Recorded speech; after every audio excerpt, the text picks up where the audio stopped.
Dear students, good morning to all. So நம்ம இன்னைக்கு oogenesis அண்ட செல்லாக்கம் அப்படிங்கிற அந்த தலைப்பு பற்றி இன்னைக்கு பார்க்கலாம். ஸோ லாஸ்ட் கிளாஸ் வந்து நம்ம ஸ்பெர்மட்டோஜெனிசிஸ் விந்து செல்லாக்கம் அப்படிங்கிறத பார்த்தோம். ஸோ உங்களுக்கு தெரியும் கேமெட்டோஜெனிசிஸ் அப்படிங்கிற இன செல்லாக்கத்தில் ஒன்று ஸ்பெர்மட்டோஜெனிசிஸ் அப்படின்னு சொல்லக்கூடிய விந்து செல்லாக்கம், ஊஜெனிசிஸ் அப்படின்னு சொல்லக்கூடிய அண்ட செல்லாக்கம். ஸோ ஃபர்ஸ்ட் வந்து ஊஜெனிசிஸ் அப்படின்னா என்ன? ஸோ oogenesis அப்படிங்கிறது வந்து the formation of ovum from the ovaries is called oogenesis. பெண்ணினுடைய முதன்மை பால் உறுப்புன்னு சொல்லக்கூடிய அண்டகத்திலிருந்து இனச்செல்லான அண்டம் வந்து அண்டம் அல்லது முட்டை உருவாகக்கூடிய இந்த நிகழ்வுக்கு அண்ட செல்லாக்கம், இன் இங்கிலீஷ் oogenesis அப்படின்னு பேர். ரைட். இதில் ரொம்ப முக்கியமாக அடுத்து பார்த்தோம்னு சொன்னால், இந்த ஊஜெனிசிஸ் அப்படிங்கிறது வந்து ஒரு டிஸ்கண்டினியூஸ் ப்ராசஸ் அப்படின்னு சொல்லும். அது என்ன சார் டிஸ்கண்டினியூஸ் ப்ராசஸ் அப்படின்னு சொன்னால், இப்போ ஸ்பெர்மட்டோஜெனிசிஸ் படித்தோம், விந்து செல்லாக்கம். ஸோ அந்த ஸ்பெர்மட்டோஜெனிசிஸில் உங்களுக்கு தெரியும் ஒரு பிரைமரி ஸ்பெர்மட்டோசைட்ல இருந்து 4 ஸ்பெர்மாட்டிட்கள் 4 ஸ்பெர்மட்டோசோவாக்கள் வந்து உருவாச்சு அப்படின்னு சொன்னோம். ஸோ இப்போ ஒரு ஆண் வந்து பார்த்தோம் அப்படின்னு சொன்னால் ஒரு 12 அல்லது ஒரு 13 வயதில் வந்து வயதுக்கு வரான் அப்படின்னு சொன்னால், ஸோ அப்போ அவனுடைய டெஸ்டிஸ்லேருந்து உருவாகக்கூடிய அந்த விந்தணுக்கள் வந்து பார்த்தோம் அப்படின்னு சொன்னால் டில் லைஃப் டைம், ஸோ அவனுடைய வாழ்நாள் முழுவதும் தொடர்ச்சியாக அது வந்து பார்த்தோம்னு சொன்னால் உற்பத்தி ஆகிட்டே இருக்கு கண்டினியூஸாக. ஆனால் இங்கே வந்து பார்த்தோம் அப்படின்னு சொன்னால் ஊஜெனிசிஸில் வந்து அப்படி இல்லைங்க. ஃபீமேலில் வந்து அந்த மாதிரி கிடையாது. எப்படி அப்படின்னு சொன்னால், ஒரு அம்மாவனுடைய வயிற்றில் ஒரு பெண் சிசு வந்து வளருது. ஸோ ஒரு சிசு வளரக்கூடிய அந்த நிலையை ஃபீட்டஸ் நிலையிலேயே வந்து பார்த்தோம்னு சொன்னால், அந்த குழந்தையினுடைய ஓவரியில் வந்து பார்த்தோம் அப்படின்னு சொன்னால் பாருங்கள், இங்கே ஃபர்ஸ்ட் மந்த் ஆஃப் ஜெஸ்டேஷன் பார்த்தோம் அப்படின்னு சொன்னால் 1700 பிரைமரி ஃபாலிகுல்ஸ் வந்து அப்போ உருவாகுது.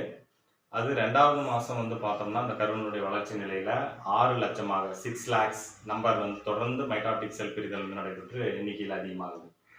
அப்படியே பார்த்தோம் அப்படின்னா 3, 4, 5 இப்படியே கடந்து 5th மந்த் வந்து பார்த்தோம் அப்படின்னு சொன்னால் 7 மில்லியன்ஸ் பிரைமரி ஃபாலிகுல் செல்கள் வந்து உருவாகுது. அதுக்கு அடுத்தது பார்த்தோம்னு சொன்னால் அட்ரீசியான்னு சொல்கிறோம். அது என்ன சார் அட்ரீசியா அப்படின்னு சொன்னால் டீஜெனரேஷன் ஆஃப் செல்கள் வந்து எண்ணிக்கையில் வந்து குறையிறது, அழிஞ்சிக்கிட்டே வருது. அப்படியே செல்கள் வந்து குறைஞ்சு அழிஞ்சு குழந்தை பிறக்கும் பொழுது வந்து பார்த்தோம் அப்படின்னு சொன்னால் 2 மில்லியனாக வந்து இருக்குது. அதுக்கப்புறம் வந்து பார்த்தோம் அப்படின்னு சொன்னால் தொடர்ந்து செல்கள் வந்து உருவாகிறது கிடையாது, சேர்க்கப்படுவதும் கிடையாது. இது வந்து இந்த ப்ராசஸ் வந்து அப்படியே வந்து ஸ்டாப் ஆகிடுது. பிறகு மீண்டும் வந்து அந்த குழந்தை பிறந்ததுக்கு பிறகு வளர்ந்து பெரியவளாகி நம்ம ஏஜ் அட்டன் பண்ணுறதுன்னு சொல்கிறோம் பாருங்க, பியூபர்ட்டி. ஸோ அப்போ வந்து பார்த்தோம் அப்படின்னு சொன்னால் அந்த பெண்ணினுடைய உடலில் ஓவரியில் வந்து பார்த்தீங்கன்னா 60,000 to 80,000 செல்கள் தான் வந்து இருக்கு. ரைட். ஸோ அப்போ கருவிலேயே வந்து இந்த அண்ட செல்லாக்கம்னு சொல்லக்கூடிய நிகழ்வு ஸ்டார்ட் ஆகுது. பிறகு குழந்தை பிறந்ததுக்கு அப்புறம் எந்த விதமான செல்கள் வந்து உருவாவது கிடையாது. பிறகு அந்த பெண் குழந்தை வந்து வயதுக்கு வந்த பிறகு வந்து பார்த்தோம் அப்படின்னு சொன்னால் மீண்டும் வந்து அது கண்டினியூ ஆகுது. ரைட். ஸோ இப்படி நடைபெறதுனால இந்த ஊஜெனிசிஸ் அப்படின்னு சொல்லக்கூடிய இந்த ப்ராசஸை வந்து நம்ம ஒரு டிஸ்கண்டினியூஸ் ப்ராசஸ் அப்படின்னு சொல்கிறோம். வெராசின் மேலில் வந்து பார்த்தோம்னா இந்த நடைபெறக்கூடிய அந்த ஸ்பெர்மட்டோஜெனிசிஸ் அப்படின்னு சொல்லக்கூடிய நிகழ்வு ஒரு கண்டினியூஸ் ப்ராசஸ். ஸோ இது வந்து தெளிவாக புரிஞ்சுக்கணும். ரைட். சரி, இப்போ இது என்ன சார் அப்படின்னு சொன்னோம்னா, இங்கே நம்ம போட்டிருக்கக்கூடிய படம் வந்து ஒரு ஓவரியில் இருக்கக்கூடிய germinal epithelium. So germ cells அப்படின்னு நம்ம சொல்லுவோம். ஸோ இந்த ஜெர்ம் செல்ஸ்லேருந்து வந்து பார்த்தீங்க அப்படின்னு சொன்னால் பாருங்கள், இது ஒரு செல் வந்து நம்ம எடுத்துக்கலாம், ஒரு செல் வந்து எடுத்துக்கலாம். ரைட். ஸோ இந்த செல்கள் வந்து பார்த்தோம் அப்படின்னாக்கா மைட்டாசிஸ் செல் பிரிதலுக்கு வந்து உட்படுது. ஸோ ரிப்பீட்டட் மைட்டாட்டிக் செல் டிவிஷனுக்கு வந்து போயிட்டு இப்போ உங்களுக்கு தெரியும் மைட்டாசிஸ் செல் பிரிதல், மியாசிஸ் செல் பிரிதல்னு நம்ம படித்தோம். அதை ஒரு முறை சொல்லிட்டு அடுத்து நம்ம போகலாம். மைட்டாசிஸ் அப்படிங்கிறது உடல செல்களில் வந்து நடைபெறும். Somatic cells 2n number of cells இருமய செல்களில் வந்து நடைபெறும் அப்படின்னு உங்களுக்கு தெரியும். அதே மாதிரி மியாசிஸ் ரிடக்ஷன் டிவிஷன் குண்டல் பகுப்பு அப்படிங்கிறது கேமிட்டிக் செல்ஸ் இனச்செல்களில் வந்து நடைபெறும் அப்படிங்கிறது உங்களுக்கு தெரியும். ரைட். அப்போ இந்த ஜெர்மினல் எபித்தீலியம்னு சொல்லக்கூடிய இந்த செல் which undergo mitotic cell division and produce 2 cells. So அப்போ ஒரு செல் 2 செல்லை வந்து ப்ரொடியூஸ் பண்ணுது. அப்படி உருவாகக்கூடிய இந்த 2 செல்கள்லையும் பெற்றோர் செல்களில் என்ன குரோமோசோம் எண்ணிக்கை இருந்ததோ அதே நம்பர் ஆஃப் குரோமோசோம்ஸ் வந்து இங்கே இருக்கும் மைட்டாசிஸ். அப்போ இந்த செல் வந்து பார்த்தோம்னா மறுபடியும் 2. அப்போ இந்த மாதிரி ரிப்பீட்டட் மைட்டாட்டிக் செல் டிவிஷன் பார்த்தோம் அப்படின்னா millions and millions of follicle செல்கள் வந்து உருவாகும், ரைட்? ஸோ 2 செல் 2 4 4 8 8 16 16 32 இப்படி தொடர்ச்சியாக செல்கள் வந்து உருவாகும். ஸோ இப்படி ஜெர்மினல் எபித்தீலியம் செல்கள் வந்து மைட்டாசிஸ் செல் பிரிதலுக்கு உட்பட்டு எதை உருவாக்குதுன்னு சொன்னால் நமக்கு ரிசல்டட் செல்ஸ் கால் ஊகோனியா அப்படின்னு பேர். இந்த ஊகோனியாவுக்கு இன்னொரு பேர் வந்து எக் மதர் செல் அப்படின்னு பேர், அண்ட தாய் செல் அப்படின்னு பேர். ஸோ இதுதான் வந்து பின்னாடி என்னவாக மாறப்போகுது அப்படின்னு சொன்னால் அண்ட செல்லாக வந்து மாறப்போகுது, ரைட்? ஸோ இதுதான் ஃபஸ்ட்டு. இதில் இந்த ஊர்ஜெனிசிஸில் வந்து பார்த்தீங்க அப்படின்னு சொன்னால் மொத்தம் எத்தனை நிலைகள் சார் இருக்குது? ஊர்ஜெனிசிஸ் consist of 3 phases. 1 is multiplication phase, பெருக்க நிலை. நம்பர் 2 growth phase, வளர்ச்சி நிலை. நம்பர் 3 maturation phase, முதிர்ச்சி நிலை அப்படின்னு சொல்கிறோம், ரைட்? இப்போ பாருங்க, இப்போ ஊகோனியா, இந்த ரிசல்டல் செல்ஸ்க்கு என்னப்பா பேர் சொன்னோம்? ஊகோனியா அப்படின்னு பேர். இந்த செல்ஸ் வந்து பார்த்தோம் அப்படின்னு சொன்னால் இந்த செல் வந்து பார்த்தோம்னா அடுத்து வளர்ச்சி நிலைக்கு வந்து உள்ளே போகுது. growth phase, வளர்ச்சி நிலைக்கு உள்ளே போகுது. ஸோ இப்போ உள்ளே போயிட்டு இந்த ஊகோனியா அடுத்து என்னவாக மாறுது அப்படின்னு சொன்னால் பிரைமரி ஊசைட், முதல்நிலை ஊசைட்டாக வந்து மாறுது.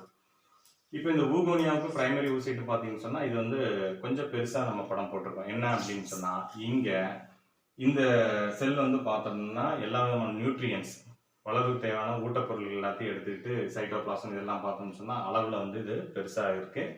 ஸோ இந்த ஊகோனியா பார்த்தோம் அப்படின்னா அடுத்து growth phase சொல்லக்கூடிய வளர்ச்சி நிலைக்கு உட்பட்டு பிரைமரி ஊசைட்னு சொல்லக்கூடிய செல்லை வந்து உருவாக்குது. ஸோ இங்கே அக்குமுலேஷன் ஆஃப் யோக், நிறைய இந்த செல் வந்து வளர்வுக்கு தேவையான ஊட்டப்பொருள்கள்லாம் வந்து சேர்ந்துருக்குன்னு சொன்னோம் இல்லைங்களா? ஸோ அதுக்கு பேர் வந்து விட்டலோஜெனிசிஸ் அப்படின்னு பேர், ரைட்? இந்த வார்த்தையை ஞாபகம் வச்சுங்க, விட்டலோஜெனிசிஸ் அப்படின்னு பேர், ரைட்? ஸோ இப்போ பிரைமரி ஊசைட் வந்து உருவாயிடுச்சு. ஸோ இதுவும் வந்து பார்த்தோம் அப்படின்னா ஒரு டிப்ளாய்டு இருமைய குரோமோசோம்களை கொண்ட ஒரு செல். இப்போ இந்த செல் வந்து பார்த்தோம் அப்படின்னு சொன்னால் அடுத்து என்னவாக மாறுது அப்படின்னு சொன்னால் இந்த growth phase அப்படிங்கிறது இந்த 3 நிலைகள்லேயே சொன்னோம் இல்லைங்களா? Multiplication, growth phase, maturation phase, இந்த 3 நிலைகள்லேயே லாங்கஸ்ட் ஃபேஸ் எது அப்படின்னு கேட்டால் இந்த growth phase, வளர்ச்சி நிலை அப்படிங்கிறத ஞாபகம் வச்சுக்கணும். ரெண்டாவது இந்த ஊகோனியா அடுத்து என்னவாக மாறி இருக்குதுன்னு சொன்னேன், பிரைமரி ஊசைட்டாக மாறி இருக்குன்னு சொன்னோம். இது மனிதர்களில் வந்து பார்த்தீங்கன்னா இந்த ஊகோனியா, இந்த பிரைமரி ஊசைட் அப்படிங்கிறது எவ்வளவு மடங்கு வந்து பெருசு அப்படின்னு சொன்னால் 200 times இது வந்து இதை விட இது வந்து பெரிதாக இருக்கு அளவில் அப்படிங்கிறது ஞாபகம் வச்சுக்கணும், ரைட்? அடுத்து இந்த பிரைமரி ஊசைட் வந்து பார்த்தோம்னா அடுத்து எந்த நிலைக்கு போகுதுன்னு சொன்னால் மியாசிஸ் செல் டிவிஷனுக்கு வந்து உட்படுது. மியாசிஸ் செல் டிவிஷன் இப்போ தான் சொன்னேன். மியாசிஸில் உங்களுக்கு தெரியும் 2 ரவுண்டு இருக்குது. ஒன்று வந்து மியாசிஸ் 1 அண்ட் மியாசிஸ் 2 அப்படிங்கிறது உங்களுக்கு தெரியும். இப்போ இந்த பிரைமரி ஊசைட்னு சொல்லக்கூடிய இந்த செல் மியாசிஸ் செல் டிவிஷனுக்கு உட்படுது. அப்படி உள்ளே போகும் பொழுது என்ன ஆகுது அப்படின்னு சொன்னால் இட் கெட்ஸ் அரஸ்டட். மியாசிஸில் நீங்கள் 11th படிச்சிருப்பீங்க. மியாசிஸில் ப்ரோஃபேஸில் பார்த்தோம், ப்ரோஃபேஸ், மெட்டாஃபேஸ், ஆனாஃபேஸ், டீலோஃபேஸ் அப்படின்னு 4 நிலைகள் இருக்குது. ஸோ அதில் மியாசிஸ் செல் பிரிதலுக்கு உள்ளே போனோடனே இது டெம்பரவரியாக என்ன ஆகுது அப்படின்னு சொன்னால் ப்ரோஃபேஸ் 1 அப்படின்னு ப்ரோஃபேஸ், அதில் குறிப்பாக டிப்ளோட்டின் ஸ்டேஜில் என்ன ஆகுது அப்படின்னு சொன்னால் இந்த செல் பிரிதலானது வந்து தற்காலிகமாக நிறுத்தி வைக்கப்படுது அப்படிங்கிறது ரொம்ப ரொம்ப ஒரு முக்கியமான பாயிண்ட், எக்ஸாமில் வந்து கேட்பாங்க. ஸோ எந்த நிலையில் வந்து தற்காலிகமாக இது நிறுத்தப்படுது அப்படின்னு கேட்டால் இந்த பிரைமரி ஊசைட் வந்துட்டு மியாசிஸ் செல் பிரிதலுக்குள்ளே போனோடனே இந்த மியாசிஸ் செல் பிரிதலில் ப்ரோஃபேஸ் நிலையில் டிப்ளோட்டின் ஸ்டேஜில் தற்காலிகமாக இது நிறுத்தி வைக்கப்படுகிறது. இது ரொம்ப ரொம்ப முக்கியம். இதில் இன்னொன்று என்ன அப்படின்னா இந்த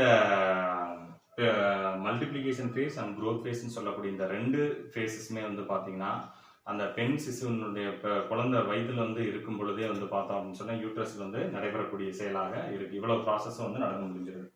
அதுக்கு பிறகு இது மீண்டும் எப்போ வந்து ஸ்டார்ட் ஆகுது? அப்போ நான் முதலே சொன்னேன் ஏன் இது வந்து டிஸ்கண்டினியூஸ் ப்ராசஸ்ன்னு சொல்லும் பொழுது ஃபஸ்ட்டு வந்து ஸ்டார்ட் ஆகுது. அப்புறம் குழந்தை பிறக்கிற சமயத்தில் பிறந்த பிறகு பார்த்தோம்னா செல்கள் வந்து பெருக்கமடைகிறது வந்து தற்காலிகமாக நிறுத்தப்படுது. மீண்டும் வந்து அந்த பெண் குழந்தை வந்து வயதுக்கு வந்த பிறகு மீண்டும் ஸ்டார்ட் ஆகுது அப்படின்னு சொன்னேன், ரைட்? அதுக்கு அடுத்தது பார்த்தோம்னு சொன்னால் இந்த பிரைமரி ஊசைட் வந்து அடுத்து இது எப்போ கண்டினியூஷன் ரீகண்டினியூ வந்து பண்ணுது அப்படின்னு பார்த்தோம்னா அந்த பெண்ணானவன் வந்து வயதுக்கு வந்த பிறகு இந்த மியாசிஸ் 1 சொல்லக்கூடிய இந்த நிகழ்வு மீண்டும் வந்துட்டு ஸ்டார்ட் ஆகுது, கம்ப்ளீஷன் ஆகுது. ஸோ அப்போ கம்ப்ளீஷன் ஆச்சு அப்படின்னு சொன்னால், மியாசிஸ் கம்ப்ளீஷன் ஆச்சுன்னு சொன்னால், இந்த பிரைமரி ஊசைட் வந்து அப்போ ஒரு செல் 2 செல்லை வந்து ப்ரொடியூஸ் பண்ணும் அப்படிங்கிறது உங்களுக்கு வந்து தெரியும். ஸோ அப்படி ப்ரொடியூஸ் பண்ணும் பொழுது பார்த்தோம் அப்படின்னு சொன்னால் 2 செல் வந்து ப்ரொடியூஸ் ஆகுது. ஒன்று வந்து குட்டியா ஒரு சின்ன செல், சைட்டோபிளாசம் குறைவாக இருக்கக்கூடிய ஒரு ஸ்மாலர் செல்லும், இன்னொன்று ஒரு பிகர் செல்லும், ஒரு பெரிய செல்லும் வந்து உருவாகுது. ஸோ இந்த செல்லுக்கு என்ன பேர் அப்படின்னு பார்த்தீங்கன்னா ஃபர்ஸ்ட் போலார் பாடி, முதல் முனை உறுப்பு அப்படின்னு பேர். இங்கே வந்து உருவாகக்கூடிய அளவில் பெருசாக இருக்கக்கூடிய பிரைமரி ஊசைட் அளவுக்கே வந்து பெருசாக இருக்கக்கூடிய இந்த செல்லுக்கு என்ன பேருன்னு பார்த்தீங்கன்னா செகண்டரி ஊசைட், இரண்டாம் நிலை ஊசைட் அப்படின்னு பேர்.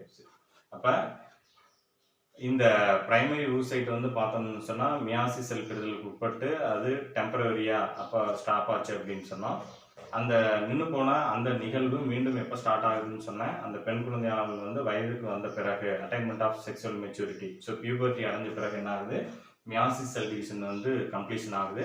அப்படி கம்ப்ளீஷன் ஆகும் பொழுது இந்த பிரைமரி ஊசைட் 2 செல்லாக வந்து பிரிவடையுது.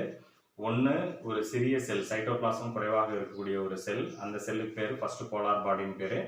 இன்னொன்று பெருசாக அளவில் உருவாகக்கூடிய அந்த செல்லுக்கு பேர் செகண்டரி ஊசைட், இரண்டாம் நிலை ஊசைட் அப்படின்னு பேர். ரைட்.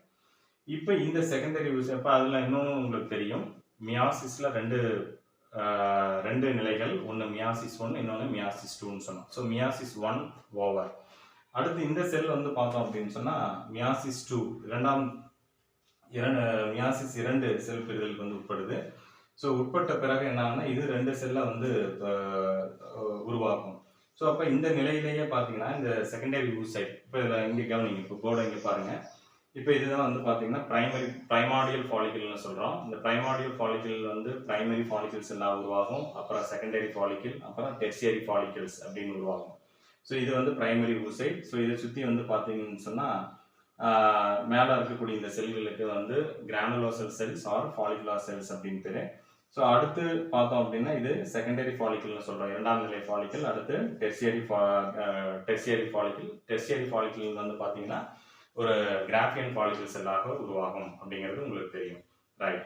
இப்போ இந்த செகண்டரி ஊசைட் வந்து பார்த்தோம் அப்படின்னு சொன்னால் இந்த நிலையில் இருக்குது. இந்த செகண்டரி ஊசைட் வந்து மியாசிஸ் 2க்கு வந்து உட்படும். ஸோ மியாசிஸ் 2 வந்து உட்படும் பொழுது என்ன ஆகும்னா அங்கேயும் வந்து மெட்டாஃபேஸ் 2 அப்படின்னு சொல்லக்கூடிய அந்த நிலையில் வந்து பார்த்தோம்னா டெம்பரரி வந்து அரெஸ்ட் ஆகிடும். அப்போ இந்த நிலையில் வந்து பார்த்தோம் அப்படின்னு சொன்னால் நம்ம பொதுவாக வந்து எக்குன்னு சொன்னாலுமே கூட அது எக்ஸாக்டாக வந்து சொல்லணும்னா அது எக் அல்ல, செகண்டரி ஊசைட். ஸோ ஓவுலேஷன் அப்படின்னு சொல்லக்கூடிய நிகழ்வு. ஸோ இந்த ஓவுலேஷனுங்கிறது என்னது, releasing of ovum from the ovary. So அப்படி வெளியில் வரக்கூடிய இந்த செகண்டரி ஊசைட் வந்து பார்த்தோம் அப்படின்னு சொன்னால் ஃபெலோபியன் டியூப்ல ஆம்புலர் ரீஜனில் இருக்கும். வரும் பொழுது அந்த சமயத்தில் ஸ்பெர்ம் வந்து என்ட்ராச்சு அப்படின்னு சொன்னால் என்ன ஆகும் அப்படின்னா, இப்போ இந்த மியாசிஸ் 2 அப்படிங்கிறது மெட்டாஃபேஸ் 2 நிலையில் டெம்பரரியாக அரெஸ்ட் ஆயிருக்குன்னு சொன்ன பாருங்க. அப்போ என்ன ஆகும் அப்படின்னா ஸ்பெர்ம் என்ட்ரானோடனே அங்கே வந்து மியாசிஸ் 2 செல் டிவிஷன் வந்து கம்ப்ளீஷன் ஆகி என்னவாக மாறும்னா இந்த செகண்டரி ஊசைட் வந்து மியாசிஸ் 2 செல் டிவிஷன் வந்து கம்ப்ளீட் பண்ணும். கம்ப்ளீஷன் பண்ணிச்சு அப்படின்னா அது 2 செல்களை வந்து ப்ரொடியூஸ் பண்ணும். ஒன்று வந்து சின்னதாக இருக்கக்கூடிய சைட்டோபிளாசம் குறைவாக இருக்கக்கூடிய ஒரு செல், இன்னொன்று வந்து பார்த்தோம்னா அளவில் பெரிதாக இருக்கக்கூடிய செல். ஸோ இந்த குட்டியாக இருக்கக்கூடிய இந்த செல்லுக்கு, சின்னதாக இருக்கக்கூடிய இந்த செல்லுக்கு என்ன பேருன்னு கேட்டிங்கன்னா செகண்ட் போலார் பாடி அப்படின்னு பேர். இதுக்கு பேர், இந்த செல்லுக்கு பேர் எக் ஆர் ஓவம் ஆர் ஊட்டிட் அப்படின்னு பேர். ரைட். ஸோ மியாசிஸ் 2 எப்போ கம்ப்ளீஷன் ஆகும், when the sperm is entry. So உள்ளே வந்தது அப்படின்னு சொன்னால் ஃபெலோபியன் டியூப்குள்ளே உள்ளே வந்தது அப்படின்னு சொன்னால், ஸோ அப்போ உள்ளே வந்ததுக்கு பிறகு அந்த ஓவமும் ஸ்பெர்மும் வந்து ஃபியூஷன் ஆச்சு அப்படின்னு சொன்னால் அந்த டயத்தில் மியாசிஸ் 2 வந்து கம்ப்ளீஷன் ஆகிடும். ஸோ மியாசிஸ் 2 கம்ப்ளீட் ஆனோடனே இந்த செகண்டரி ஊசைட் ஆனது என்ன பண்ணோம் அப்படின்னா 2 செல்களை ப்ரொடியூஸ் பண்ணோம். ஒன்று செகண்ட் போலார் பாடி, இன்னொன்று வந்து எக் ஆர் ஓவம். ஸோ அப்போ இந்த ஒரு பிரைமரி ஊஜெனிசிஸ் அப்படின்னு சொல்லக்கூடிய நிகழ்வில் ஒரு பிரைமரி ஊசைட்லேருந்து எவ்வளவு ஓவம் வந்து உருவாகும் அப்படின்னு கேட்டால் only 1 ovum. Only 1 ovum is produced at the end of oogenesis. Right. So இதுதான் இதில் இருக்கக்கூடிய நிகழ்வு. இந்த படத்தை பாருங்க. ஸோ இதுதான் பிரைமரி ஃபாலிக்கல், இது வந்து செகண்டரி ஃபாலிக்கல். ஸோ இது மேலே சுற்றி இருக்கக்கூடிய இந்த உரைக்கு பேர் வந்து தீக்கா அப்படின்னு பேர். அதுக்கடுத்தது இது டெர்சரி ஃபாலிக்கலாக மாறும். ஸோ அப்போ பார்த்தோம்னா உள்ளே வந்து ஒரு ஃப்ளூயிட் இருக்கும், அதுக்கு பேர் வந்து ஆண்ட்ராம் அப்படின்னு பேர். இந்த உரை தீகா அப்படிங்கிறது வந்து 2 உரைகளாக வந்து பிரிக்கப்படும். ஒன்று வந்து தீகா எக்ஸ்டர்னா வெளியுறை, தீகா வெளியுறைன்னு பேரு. இன்னொன்று தீகா இன்டர்னான்னு பேரு. இந்த டெர்சியரி ஃபாலிக்கிள், அப்போ ஃபர்ஸ்ட் பிரைமார்டியல் ஃபாலிக்கிள், அடுத்து பிரைமரி ஃபாலிக்கிள், அடுத்து பிரைமரி ஃபாலிக்கிள் செகண்டரி ஃபாலிக்கிளாக மாறும், செகண்டரி ஃபாலிக்கிள் டெர்சியரி ஃபாலிக்கிளாக மாறும், டெர்சியரி ஃபாலிக்கிள் கிராஃபின் ஃபாலிக்கிள் செல்லாக மாறும். ஸோ அந்த கிராஃபின் ஃபாலிக்கிள் செல்லில் வந்து பார்த்தோம்னா செகண்டரி ஊசைட் வந்துட்டு இருக்கும், ரைட். அந்த செகண்டரி ஊசைட் வந்து மியாசிஸ் 2 செல் டிவிஷன் வந்து கம்ப்ளீட் பண்ணது. அதில் மெயினாக வந்து செகண்டரி ஊசைட் நிலையில் இருக்கும். அப்போ அந்த உள்ள மேலே வந்து பார்த்தீங்கன்னா கிரானுலர் செல் ஆர் ஃபாலிகுலர் செல்ஸ் அப்படின்னு சொன்னேன். ஸோ அது வந்து பார்த்தோம் அப்படின்னு சொன்னால் ஃபாலிகுலர் செல்கள்லாம் வந்து முதிர்ச்சி அடைஞ்சு என்ன ஆகும்னா உள்ள இருக்கக்கூடிய செகண்டரி ஊசைட் வந்து வெளியே வரும். ஸோ அந்த நிகழ்வு தான் நம்ம வந்து என்ன சொல்கிறோம்னா ஓவுலேஷன் அப்படின்னு சொல்லி சொல்கிறோம். So releasing of ovum from the ovary is called ovulation அப்படின்னு பேர். அது உங்களுக்கு தெரியும், மாதவிடாய் சுழற்சியினுடைய 14வது நாள் வந்து நடைபெறும். ஸோ அப்படி ஃபெலோபியன் டியூப்ல ஆம்புலரி ரீஜனுக்கு வரும் பொழுது அந்த டயத்தில் ஸ்பெர்ம் வந்தது அப்படின்னு சொன்னால் அந்த செகண்டரி ஊசைட் வந்து நடந்து மியாசிஸ் 2 ஆனது, மியாசிஸ் 2 செல் டிவிஷன் வந்து கம்ப்ளீஷன் ஆகிட்டு ஸோ அதுலேருந்து 2 செல்கள் உருவாகும். ஸோ அதுதான் வந்து ஒன்று வந்து செகண்ட் போலார் பாடி, இன்னொன்று வந்து எக் ஆர் ஓவம் ஆர் ஊட்டி அப்படின்னு பேர். ஸோ இதுதான் வந்து என்ன அப்படின்னு பார்த்தோம் அப்படின்னாக்கா ஊஜெனிசிஸ், அண்ட செல்லாக்கம் அப்படின்னு சொல்லக்கூடிய நிகழ்வு. தேங்க்யூ.